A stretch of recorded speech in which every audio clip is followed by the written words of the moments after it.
Hey YouTubers, and welcome back to my YouTube channel, Master That English, where we understand, analyze, and interpret the important texts and concepts that may be part of your English curriculum.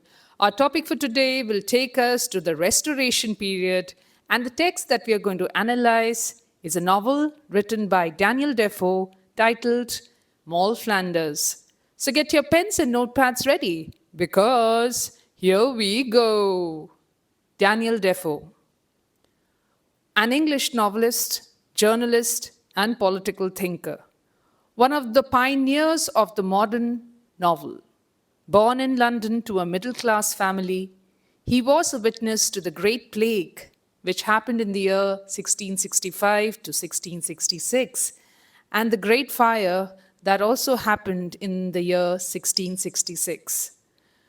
Both had considerable impact on the neighborhood in which he lived.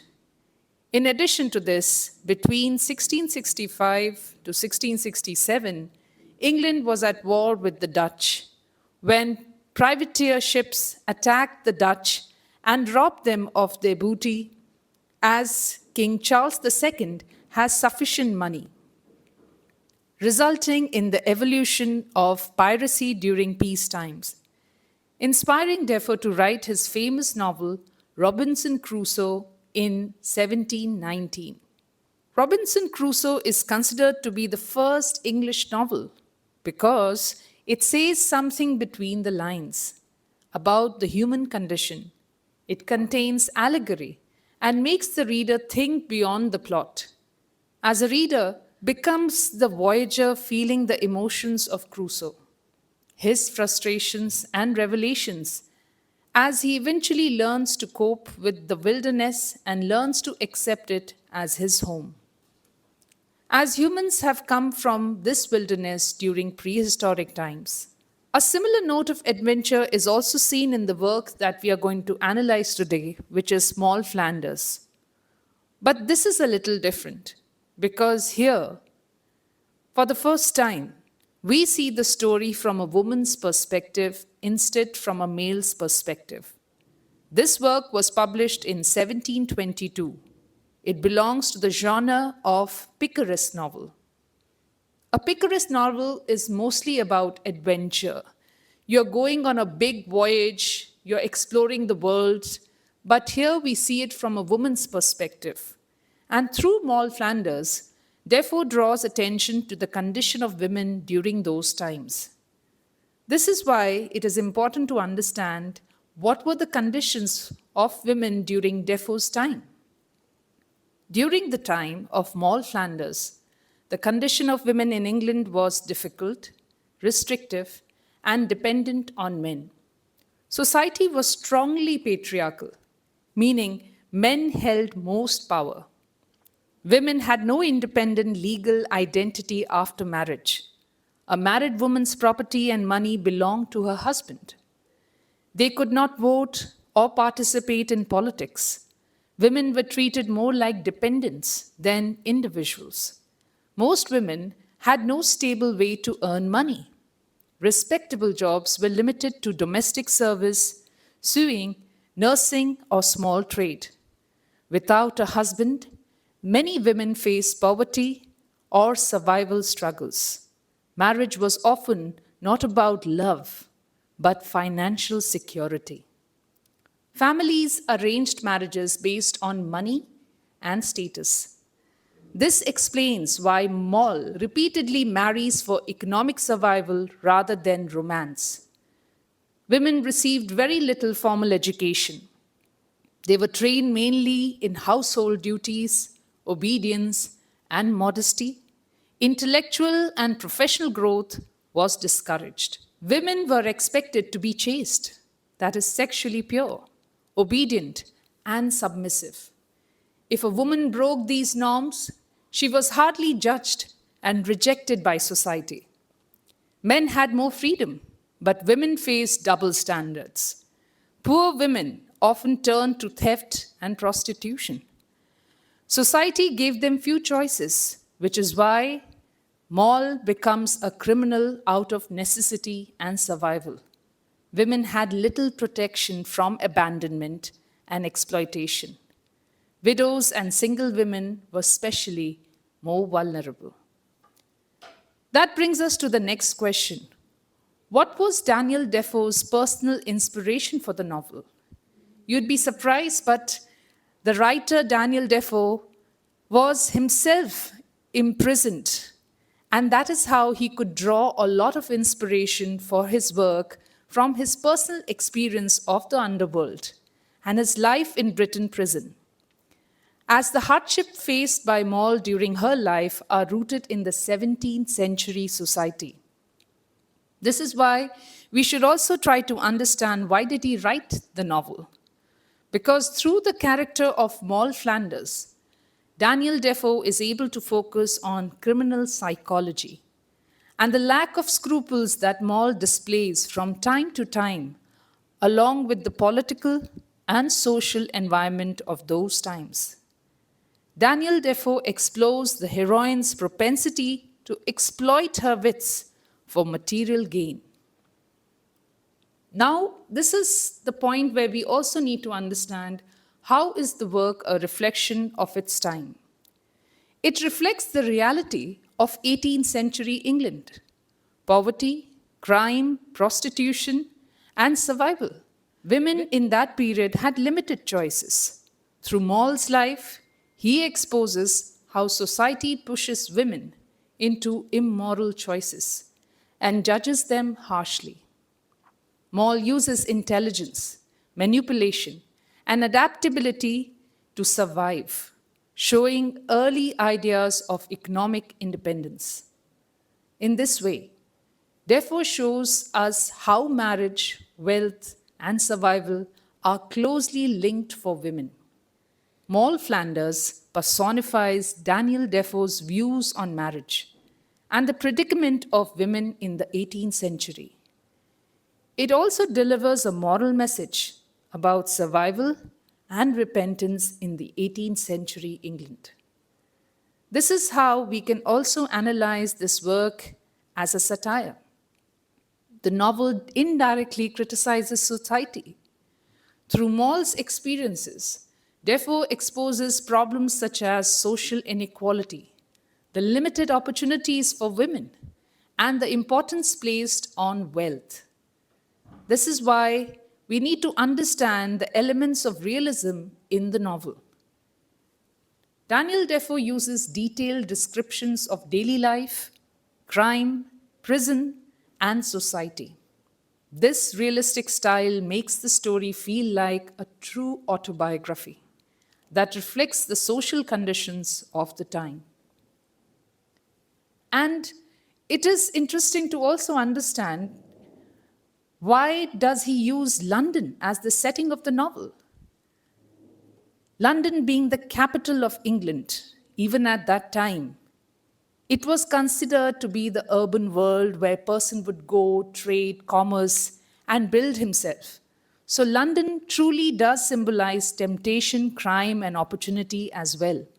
It is a place where Moll is going to become a thief, also where she is going to learn to survive independently. Now, let us understand why this novel was actually written in first-person narrative.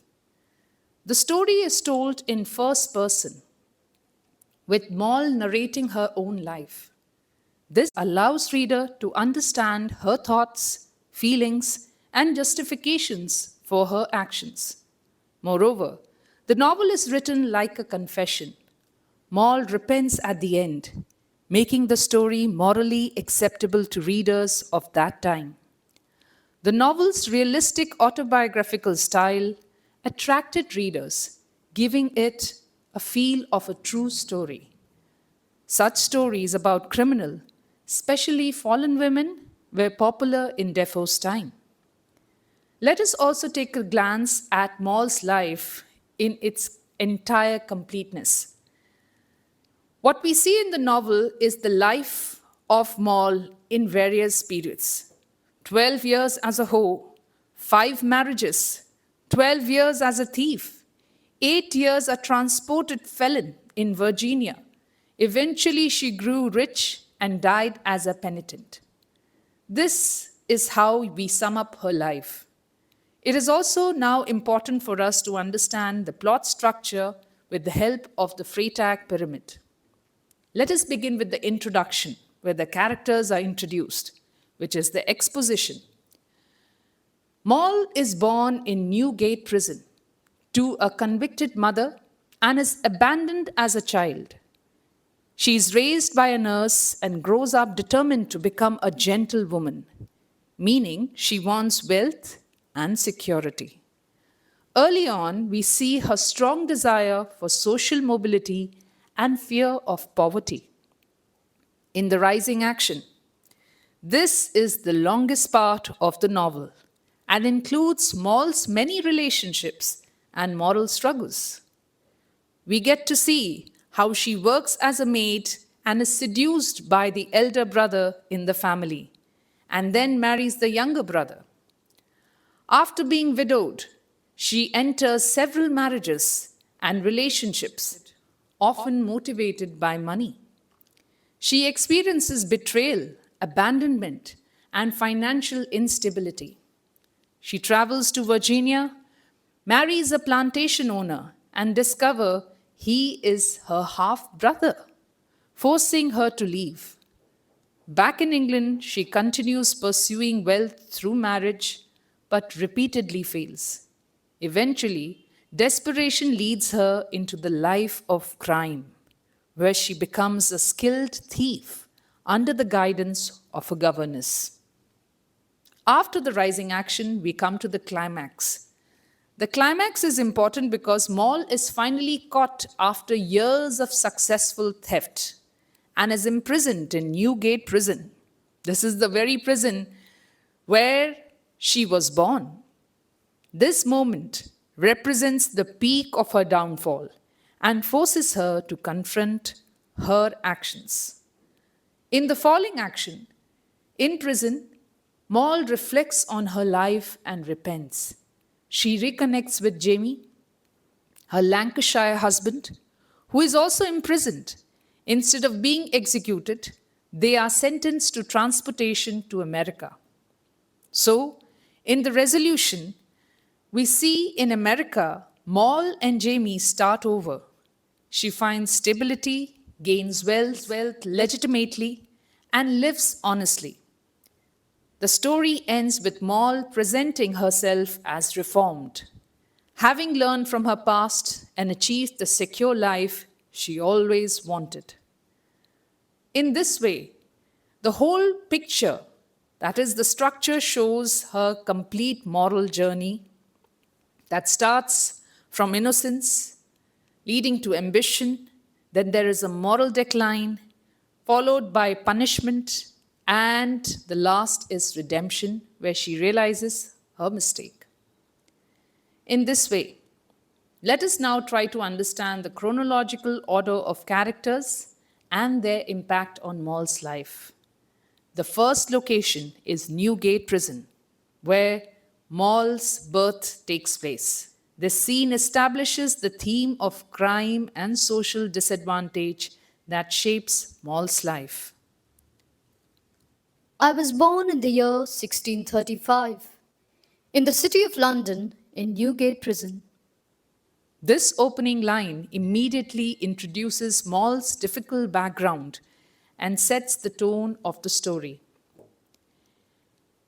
The location, Newgate Prison, is one of the most powerful symbols in the novel. Moll is born in Newgate and later imprisoned there for her crimes. It symbolizes the cycle of crime, punishment, and fate in her life. It also represents the harsh justice system of the time. That brings us to the next character, that is Moll's mother, a criminal imprisoned in Newgate for theft. She pleaded her belly, and being found quick with child, she escaped the gallows. Moll's mother act of pleading her belly saves Moll's life and symbolizes the harsh social conditions and criminal environment that shape Moll's future. After Moll's birth, she is transported to America as punishment. Through Moll's mother, Daniel Defoe criticizes three important things. First, the harsh legal system. Second, the lack of support for poor women. And thirdly, the cycle of poverty. Her absence leaves Moll without family support, making life difficult for her. After her mother was transported, some relation of her mother's nurse took her away for a while. Then she had wandered with gypsies who left her to Colchester in Essex, where some parish officers put her to the care of a nurse. This brings us to the next character, that is, the nurse, who is the foster mother of Moll. The nurse raises Moll when she is abandoned as a child. She gives her basic security, affection, and protection, which Moll would otherwise lack. This is the only period in Moll's life where she experiences something like a stable home. Moll tells the nurse she wants to become a gentlewoman, not a servant, a financially independent woman rather than a servant. This becomes her lifelong goal, to rise socially and live comfortably. The nurse ensures Moll learns reading, writing, and domestic skills like sewing. These skills later help Moll survive independently when she is abandoned again. The nurse's care gives Moll an emotional base, but it is temporary. After the death of the nurse, the mayor of Colchester helps arrange her upbringing. This is where we lead to the next character, that is the elder brother. The elder brother is the son of the family where Moll works as a servant. He shapes the direction of her life wherein she is very young. He is Moll's first romantic and sexual relationship. He pretends he will marry her, give her money, win her trust, but never intends to follow through. This introduces Moll to the idea that love and marriage can be tied to money and deception, not just genuine feeling.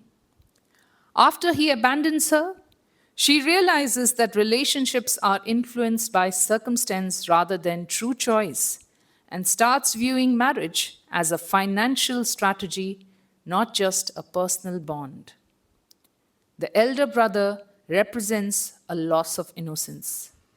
He offered Betty £500 as amends for the freedom he had taken with her, and said that they should look upon their association as follies of their lives. Such disclosures reveal that women's vulnerability and men's irresponsibility in society.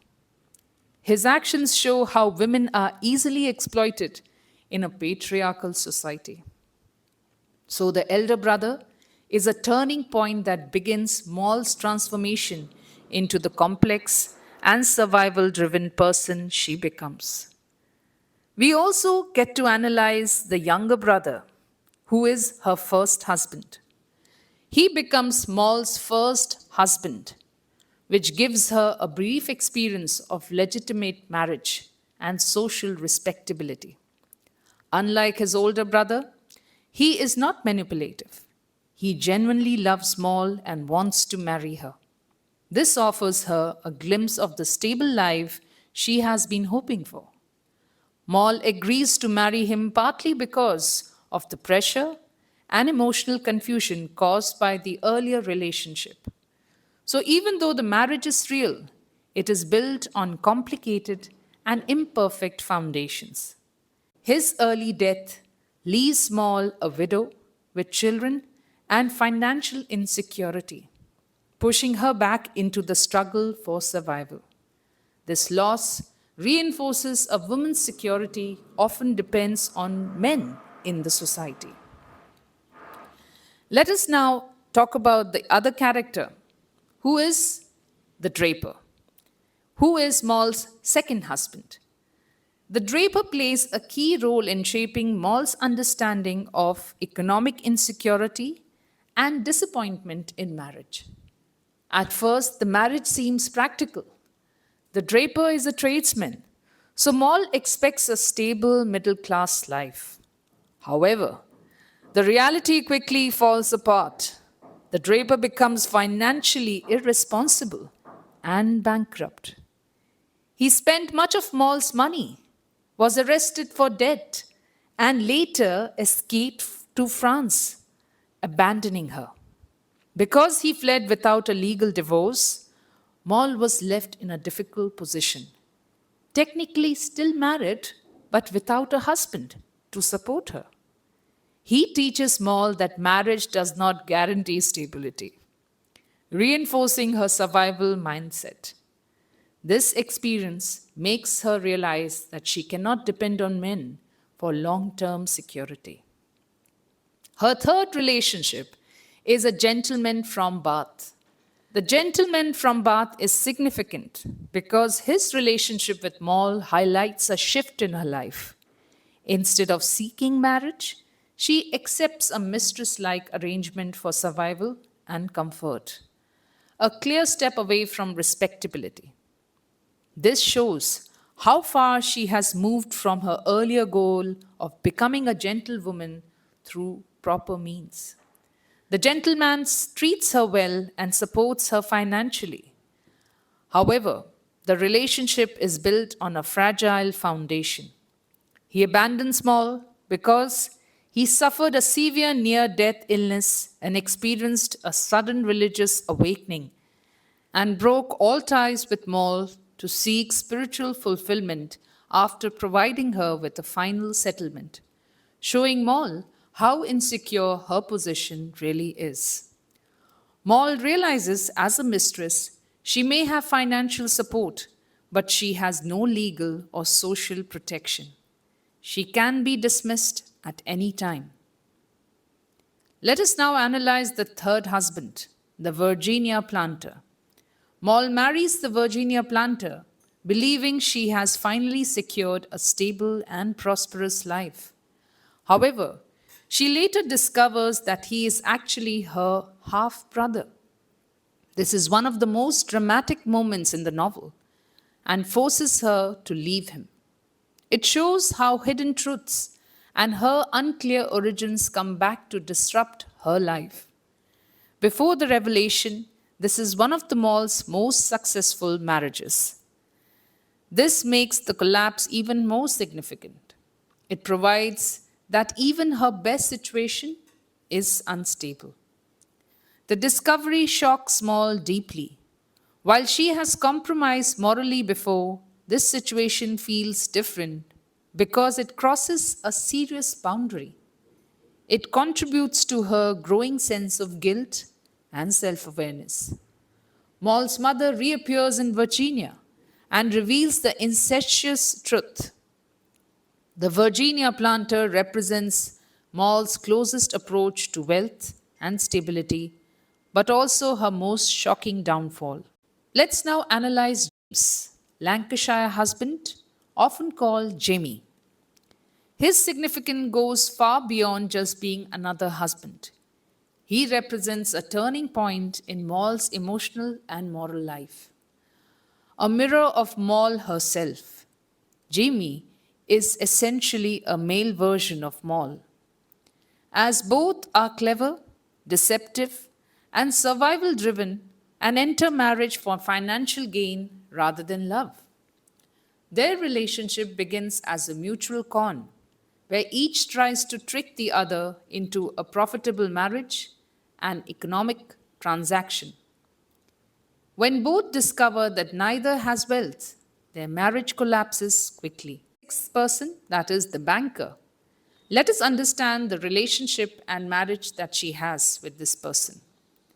The banker represents the possibility of a stable, honest life, something Moll rarely experiences.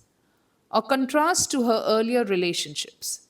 Unlike many of Moll's husbands and partners, the banker is responsible and financially secure, kind and sincere in his treatment of her. This makes him stand out from men like Draper and the gentleman tradesmen who fail her. He was a near ideal partner but unavailable as he is already married.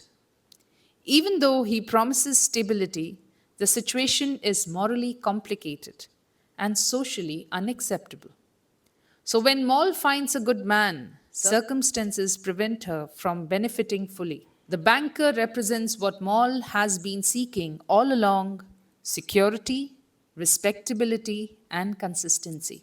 But she never fully attains it with him. His eventual death ends all possibility completely. Through this relationship, Daniel Defoe shows how limited Moll's options are. She depends on men for stability, but even then, good men cannot solve her situation because of social constraints. The next character is the governess, the midwife, and the criminal mentor. The governess enters Moll's life when she is widowed at 48, when the banker dies. She is like a mother figure and protector. She provides shelter, care, and emotional support when Moll is vulnerable. Unlike society, which rejects Moll, the governess accepts and sustains her. This shows how crime replaces family structure in Moll's life. She teaches Moll how to steal, deceive, and survive as a thief. She acts as a mentor and organizer, helping convert stolen goods into money. The governess is crucial in transforming Moll from a struggling woman into a successful professional criminal. She is the symbol of criminal underworld and represents the organized system of crime in London. She shows that crime is not random but structured, almost like business. Through her, Daniel Defoe highlights the economic desperation and social inequality that push people into crime. Through a criminal, the governess blurs the line between good and evil.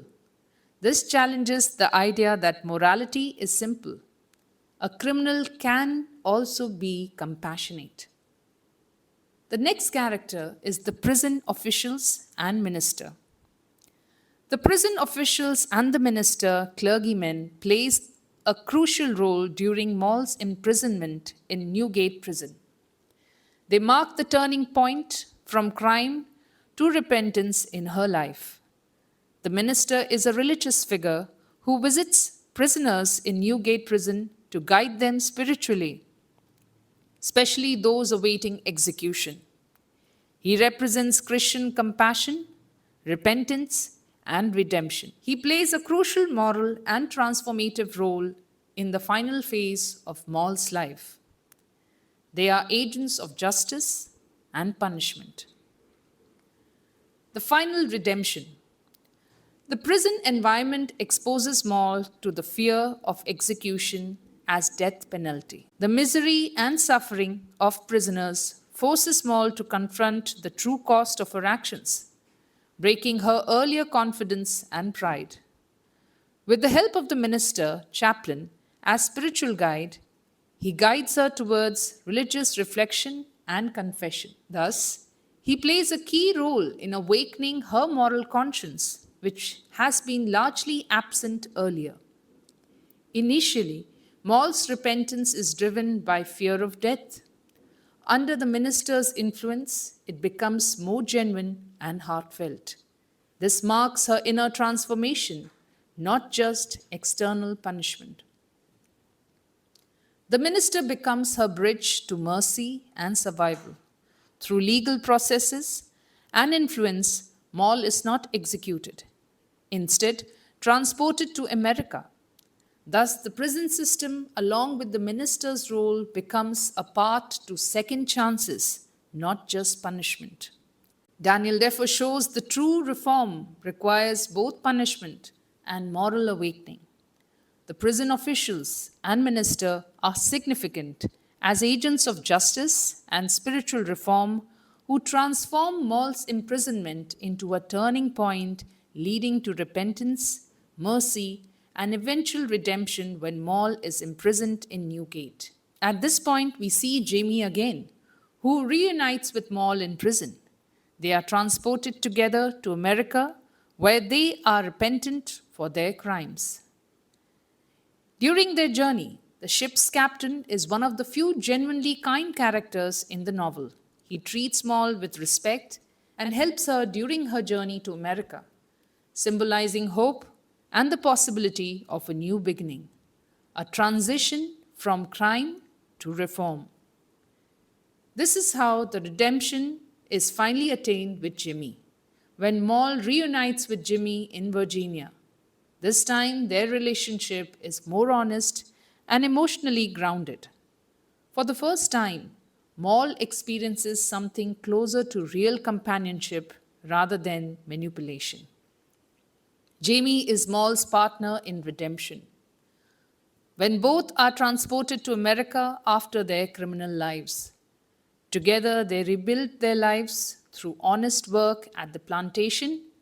He becomes a supportive partner and is a symbol of shared repentance and moral reform. He is the symbol of stability and closure. As Jemy is the only husband she stays with permanently, this relationship gives a closure to her chaotic life and represents the possibility of redemption even after wrongdoings. So, why does Moll engage in polyandry? Women in 17th century England had few rights, no independence, and dependent on men for security. Society was also rigidly divided into classes such as aristocrats, merchants, and the destitute, making survival especially difficult for poor women like Moll, who had no family or support. Because of this, marriage becomes Moll's only means of survival for money, protection, and stability. Women had no identity without a husband, so Moll repeatedly enters marriages of convenience. She treats marriage like a business, choosing partners for wealth, real or assumed. When marriages fail through death, abandonment, or poverty, she remarries again. At times, she uses deception or false identities, creating a polyandrous appearance. She prioritizes practical survival over moral rules. Moll's multiple marriages are not about choice or love, but a practical strategy to escape poverty in a male dominated society that denies women economic independence. And with this, we come to the end of this lecture. I hope Moll Flanders is a story that helped all of you to understand the powerful exploration of human survival and moral conflict. Through the characters, the novel presents a realistic picture of society and the struggles of women. Thank you for listening. I hope this presentation and lecture helped you understand Moll Flanders better. To be honest, this work is not just a reflection of its time, but it is something that is relevant even today. But the story is slightly modified in many areas where women are independent. The more a woman becomes independent, the more are the chances she will have a secure room of one's own, which was the theme that came up in the 19th century later on. So every nation deserves a woman having her own space so that they do not turn out to be as Moll, who were dependent on men all the time. That's all for today. This is me, Karishma. Take care.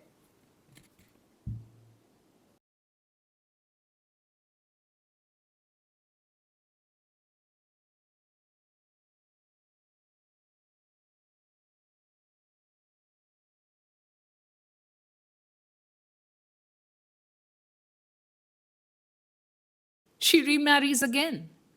At times, she uses deception or false identities, creating a polyandrous appearance. She prioritizes practical survival over moral rules. Moll's multiple marriages are not about choice or love, but a practical having her own space so that they do not turn out to be as Moll, who were dependent on men all the time. Thank you for listening, and I hope we get to see. That's all for today. This is me, Karishma. Take care.